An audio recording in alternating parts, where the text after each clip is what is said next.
Hey, what's up? It's Brian of Kid and Dad Motovlog and welcome to another video. And so siguro nagtataka kayo na iba yung setup natin for today. Meron tayong camera sa harap natin and nasa loob tayo ng bahay. Well, actually, it's weekend, it's Saturday. However, kahit na weekend, hindi kami nag-ride kasi sobrang init sa labas and baka mapano lang tayo. So we decided to stay at home. And ayan, gugulin na lang natin yung oras natin para mag-review and para tutukan yung isa pa nating hobby which is yung camera, yung photography or lately medyo nagkakaroon ako ng konting interest sa videography or should I say maraming interest sa videography simply because magbabakasyon kami ng family ko, ng wife and kid ko sa Hong Kong this coming May. So, gusto ko sanang i-capture yung mga special moments namin. And yun nga, that's the reason why medyo or masyado akong focus ngayon sa videography.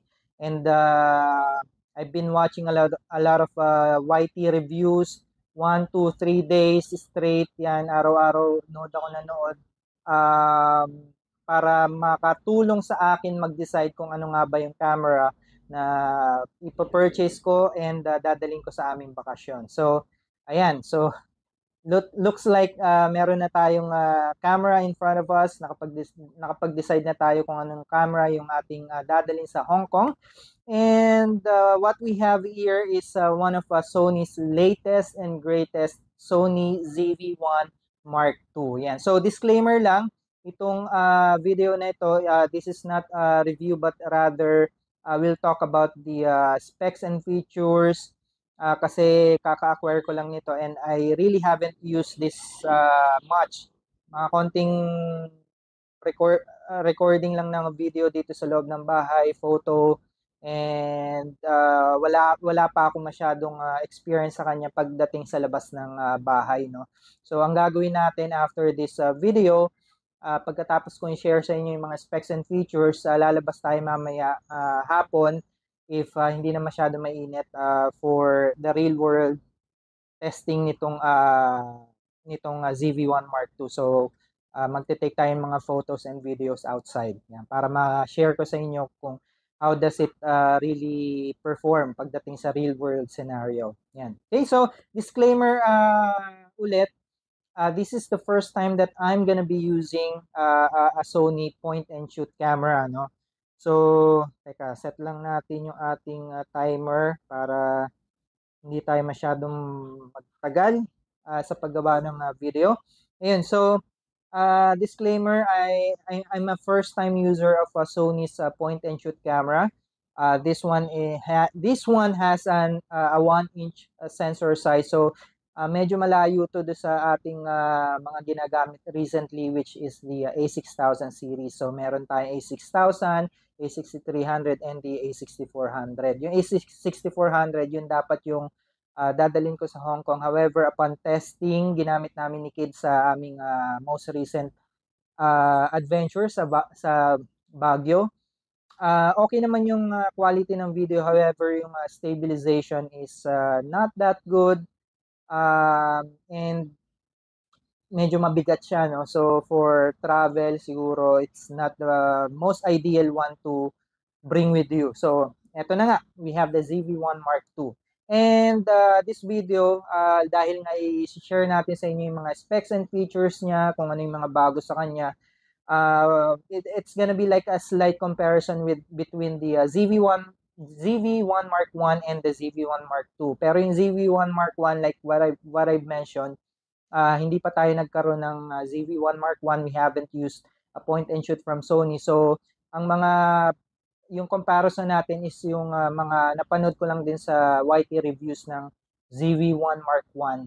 Okay, so let's begin. So let's begin with the lens. Yan. So this is one area where the ZV-1 Mark II improved a lot. Like from ZV-1 Mark I, it uses a 24 to 70 millimeter full frame focal length equivalent as compared dito sa ating ZV-1 Mark II, which is 18 to 50 millimeter full frame focal length equivalent, no? So if you're gonna be using this one for vlogging, yung ZV-1 Mark 1 actually is also advertised as a vlogging camera. But ang point dito is this one is much better as compared to the ZV-1 Mark 1 kasi mas malaki na nga yung, mas wide na nga yung widest focal length niya.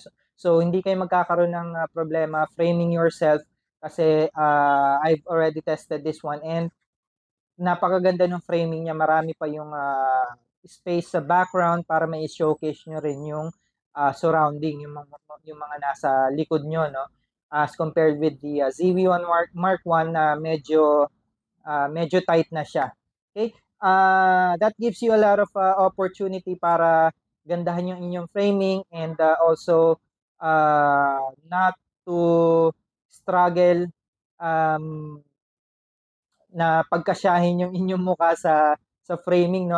Kasi do sa ZV-1 Mark 1 may mga napapanood tayong video na parang full arm's length na yung layo ng camera mula sa mukha nung gumagamit. However, the framing is still very tight. Yung mukha niya is talagang compressed din sa frame and wala na makita masyado sa background. So, it's a disadvantage if you are walking talk vlog, no? So, wala na makita sa background as compared dito sa ZV-1 Mark 2. Yan. So, punta tayo sa susunod, LCD. Napakaganda ng LCD nitong ZV-1 Mark 2. It's already fully articulating. It's fully articulating LCD. Yan, no? So, if you are walking talk vlog type, yan, maano nyo, no? Makikita nyo yung inyong sarili and mai-frame nyo na maayos yung inyong sarili. Hindi kayo manghuhula if nandun ba kayo sa center ng frame, if kasya pa ba yung mukha nyo doon sa frame, baka kalahati na lang, and so on and so forth. So this one gives you a better view of how the framing looks like. Yan, hindi kayo magkakamali. And fully touchscreen na rin siya. Yun yung isa sa sobrang ganda sa kanya, no? As compared to sa mga A6000 series na ginagamit ko like yung A6400, ano lang siya, touch focus lang siya. Hindi mo mananavigate yung menu and yung settings using the screen. So you still have to use the buttons para makapag-set kayo ng mga things na gusto niyo i-set do sa camera niyo. As compared dito sa ZV-1 Mark 2, sobrang ano na siya, sobrang dali na siyang gamitin dahil nga full touch screen na siya. So it's like using cellphone. Yan. So parang cellphone na yung hawak nyo, no? Hindi na kayo pipindot-pindot ng mga buttons. And it's advantageous para sa mga kamukha kong sobrang arte. Kasi ang nangyayari pagka ginagamit nyo yung mga physical buttons, especially itong wheel, itong dial wheel, yung mga part na natatouch nung inyong skin habang ginagamit nyo siya, habang tinatouch nyo siya, na kumikintab yung paint surface. So parang nagkakaroon siya ng signs na gamit na yung item, no? So alam mo yun, wear and tear, yung signs na ginagamit na talaga or ginamit na talaga yung item. So with this one, since it's fully touchscreen, hindi na kayo mag-alala tungkol sa issue na yun, no? So you don't have to use the physical buttons just for you to get around the settings and menu nitong camera. Yan. So that's a big plus. Okay? Punta tayo sa susunod, new menu. Yan. So yung mga A6000 series, yung lumang menu system pa ni Sony, as compared to this one, napaka-intuitive na nung kanyang menu system. Mas madali siyang gamitin.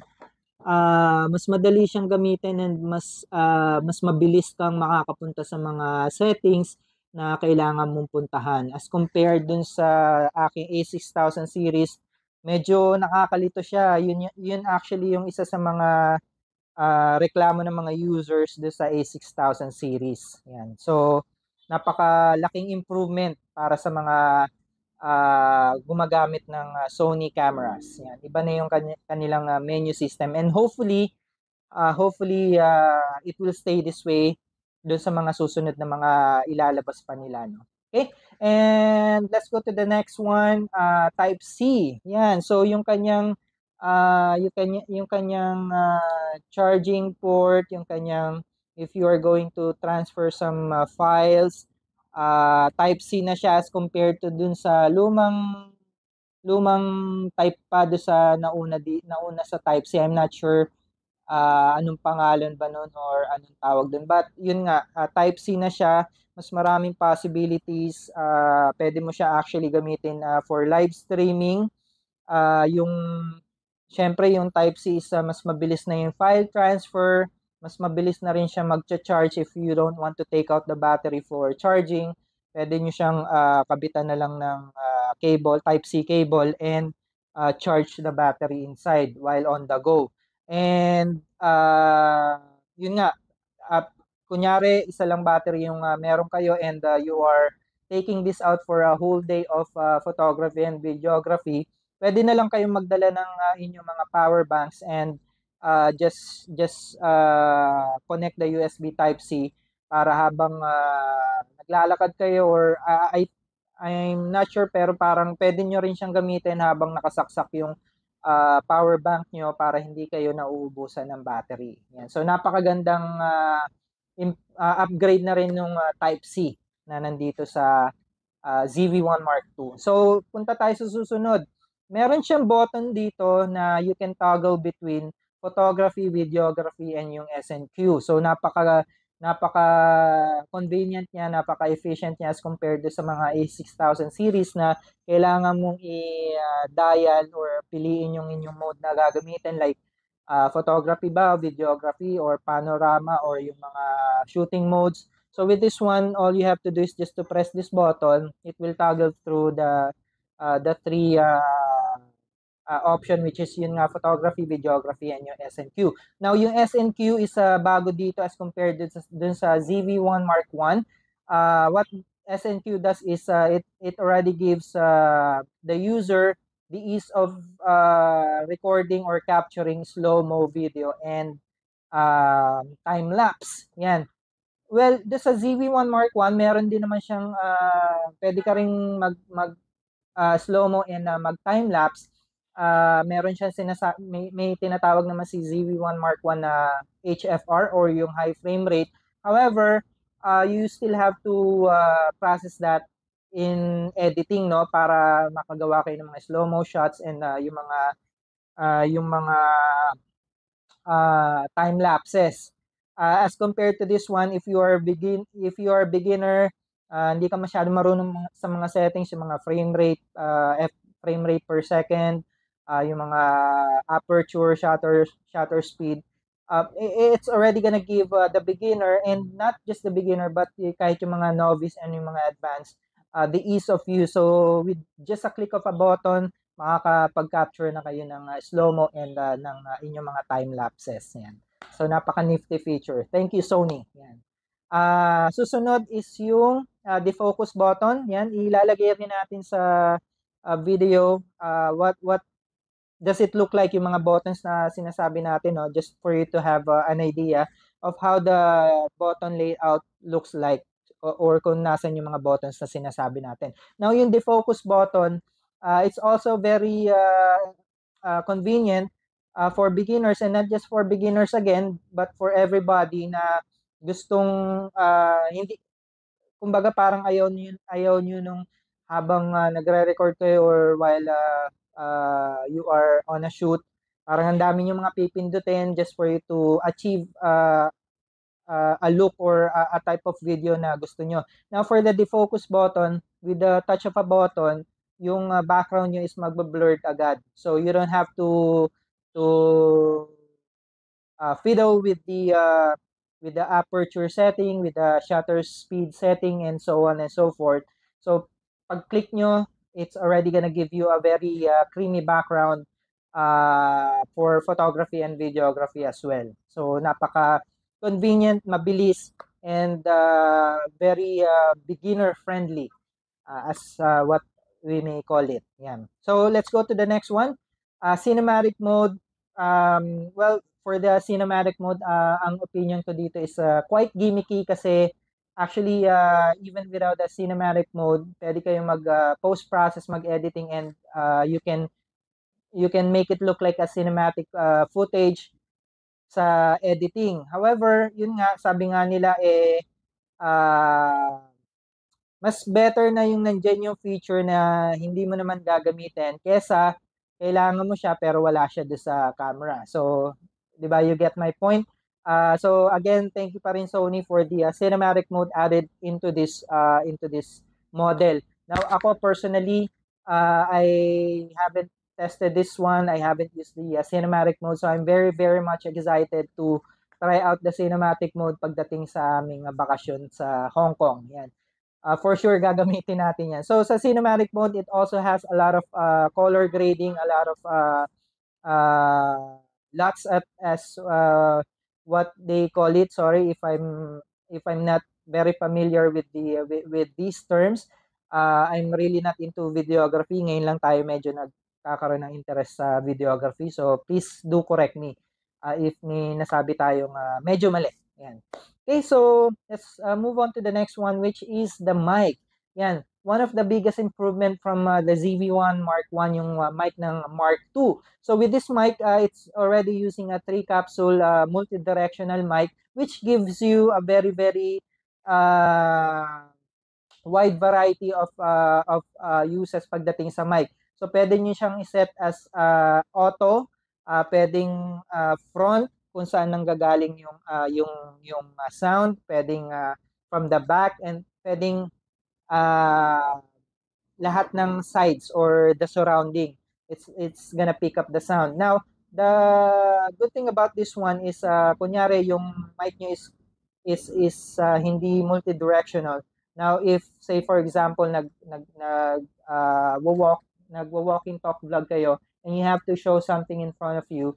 So pag lipat nyo nung view ng camera sa harapan nyo, if the mic is not multi-directional, now habang nagsasalita kayo, medyo magiging muffled na yung boses niya simply because the mic is only picking up the sound in front of the camera. So since nasa likod kayo, hindi na kayo masyadong maririnig nung mic. So that's the best thing about this one. So sobrang ganda na ng mic quality niya, and testingin din natin yan later on pag labas natin. So isama rin natin yung footage showcasing how the mic performs pagka sa real world scenario. Kasi right now we're shooting on a S23 Ultra. So yan, ito yung mic na gamit natin.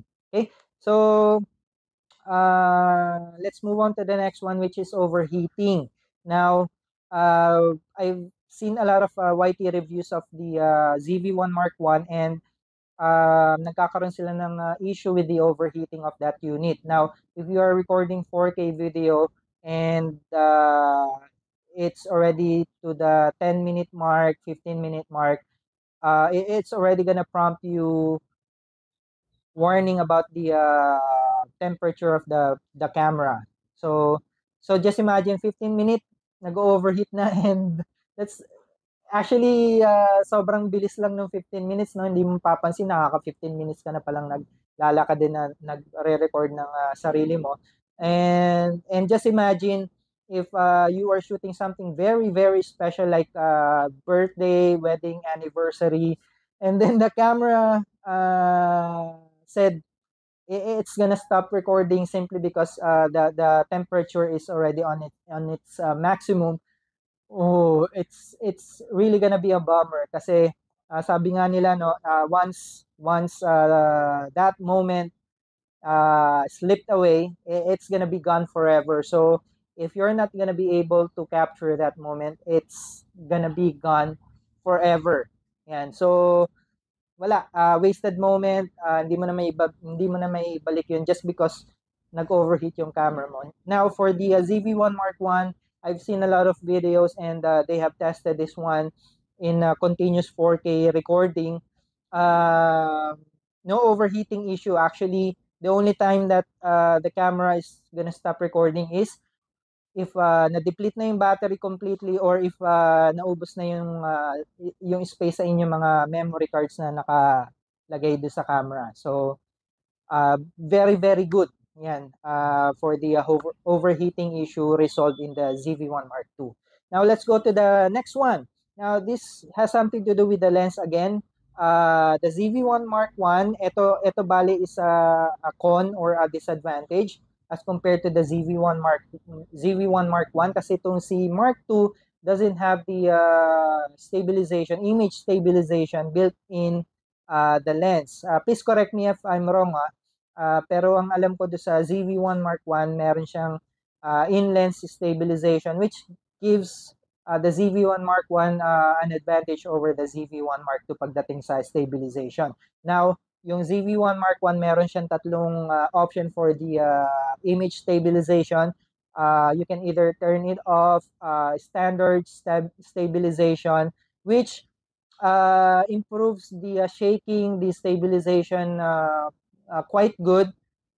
At the same time, hindi masyadong crop in yung frame, yung kung ano yung nasa frame ng camera. And then, active stabilization, which meron din tong si ZV-1 Mark II. However, with the active stabilization, medyo malaki na yung crop factor, no? So, as far as I can remember do sa ZV-1 Mark I, it's gonna crop in around 43% if I'm not mistaken do sa kanyang framing. So, just imagine, 24 mm na nga lang yung kanyang widest focal length and then ika-crop mo pa ng 43%.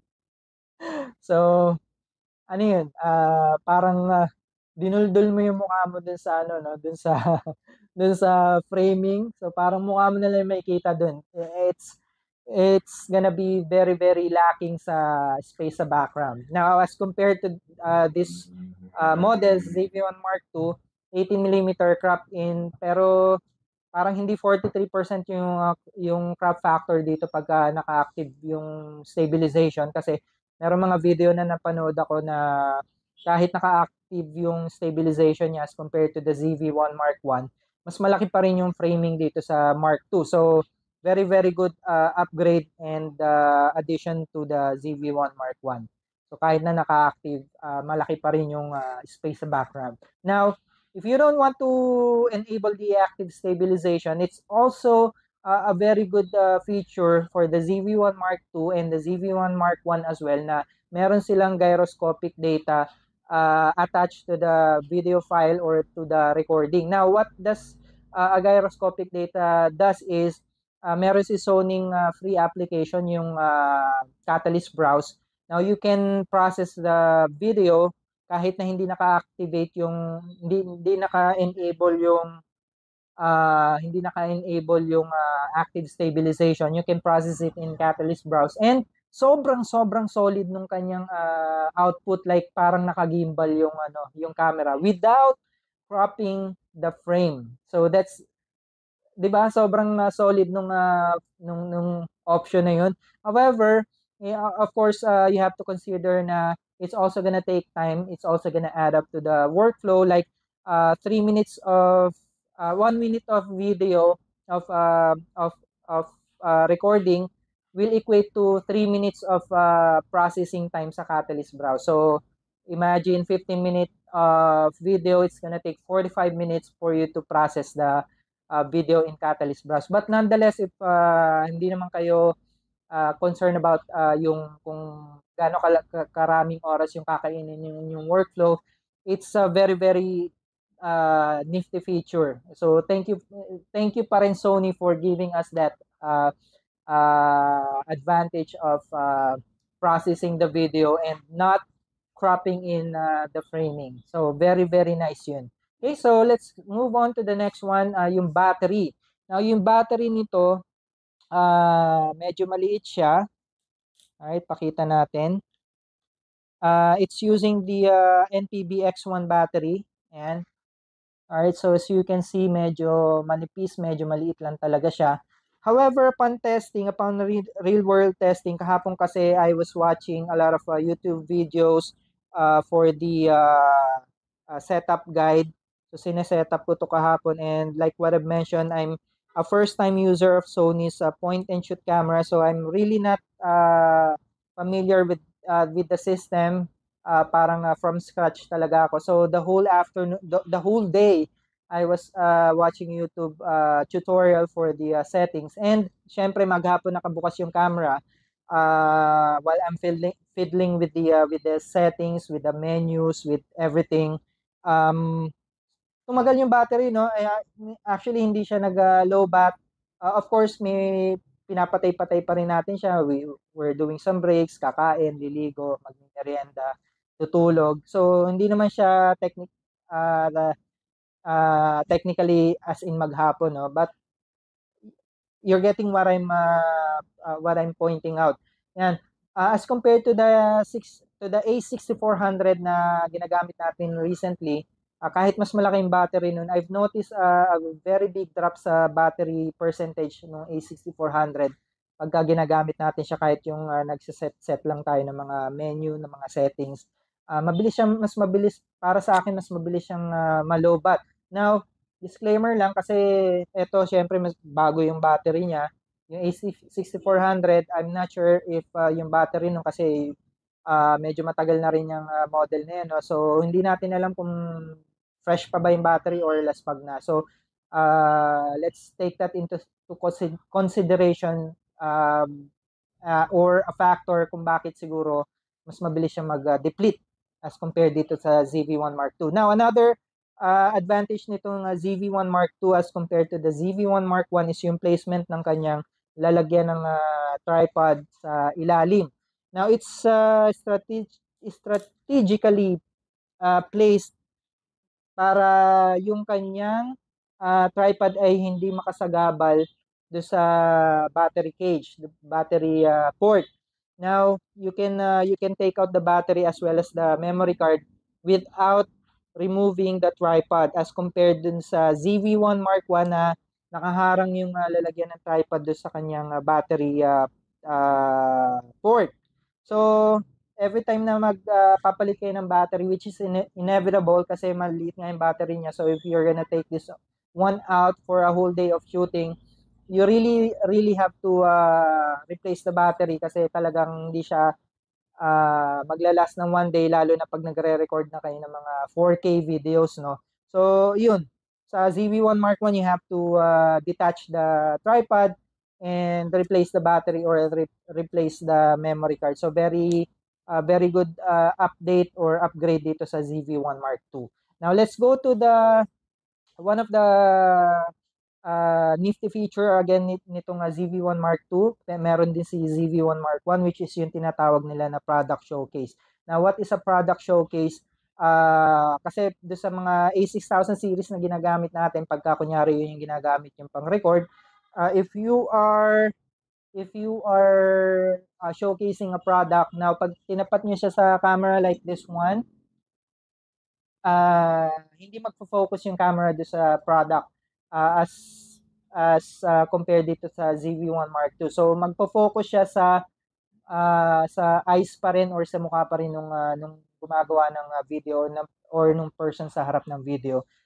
With this one, with the ZV-1 Mark II and Mark I, pagka in-on nyo yung product showcase button, andito lang siya sa may trash can icon dito sa may likod ng camera, magsuswitch on yung product showcase mode. So pagka kunyari yan, sino-showcase nyo tong camera na to and you're using a ZV-1 Mark II, kahit na hindi mo takpan yung mukha mo, pag nilapit mo yung product in front of the camera, it's gonna shift the focus towards the product. So blur yung mukha nung person in front of the camera and mag-focus siya entirely do sa product. So pag nilayo nyo siya, babalik sa mukha nyo yung focus nung camera. So that's a very very good feature pagdating sa vlogging camera, since yan nga kamukha niya, nagfi-feature tayo ng product. So we want to have it focus pagka nilalapit natin siya sa camera. So very very good. And so that's basically it. Now let's move on to the final part of this video.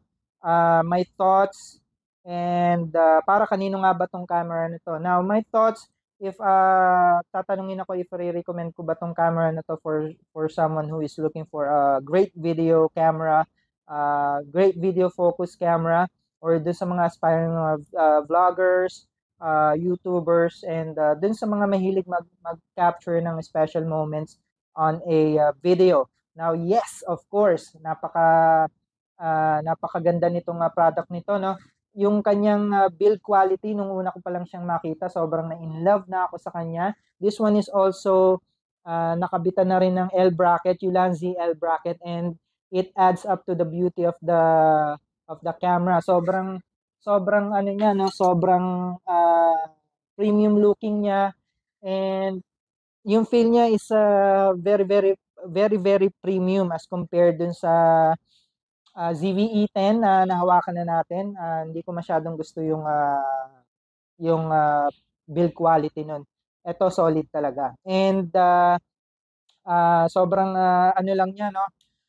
Sobrang compact niya. Actually, you can really bring this one with you kahit saan kayo magpunta. Pwede niyo siyang i-bulsa. Ayan, no? Sobrang liit lang niya. And yung kanyang lens, you don't have to worry about the lens kasi nagre-retract siya pagka naka-off yung camera. So, if not in use, if naglalakad lang kayo or kumakain kayo sa mga resto, pwede nyo siyang i-bulsa.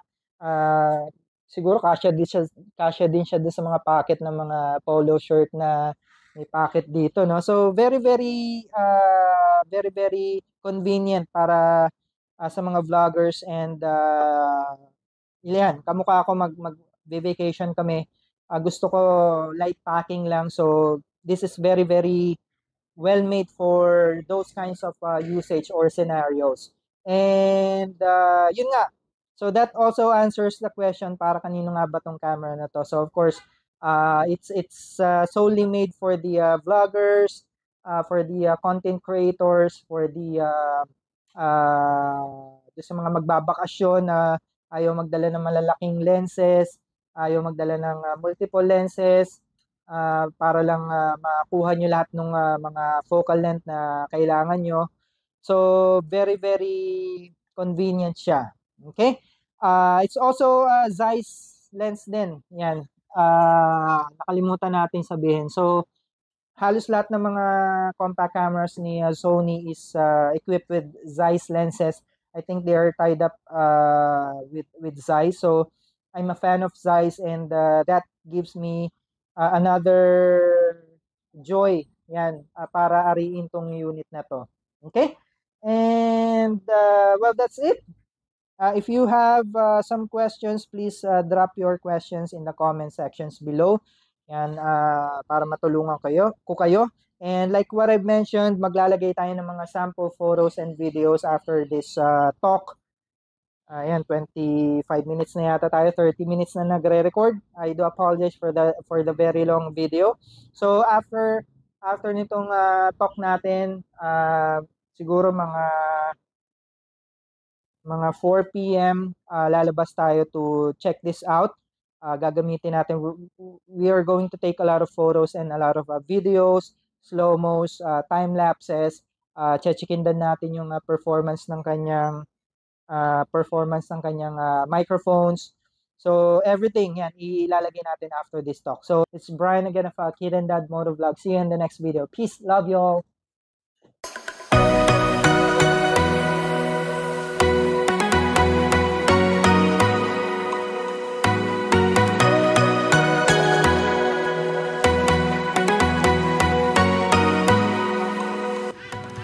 Alright, so ngayon naman, tinurn off ko yung active stabilization ng ating ZV-1 Mark II. Alright, so ngayon naman, ND filter is turned on. Active stabilization is also turned on. Ganda ng autofocus system nyo. Hindi pinapakawalan yung mata ko. Naka-focus na naka-focus siya. Okay. So try nating tumakbo ng konti just to check paano ba siya pagka medyo mabilis na yung movement natin.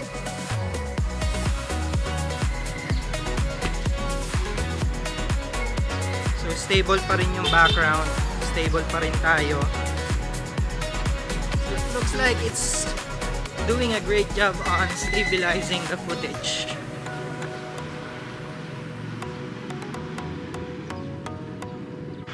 Alright, yan. So test din natin yung video ni ZV-1 Mark II na naka-turn on yung kanyang defocus. Blurred ba yung background?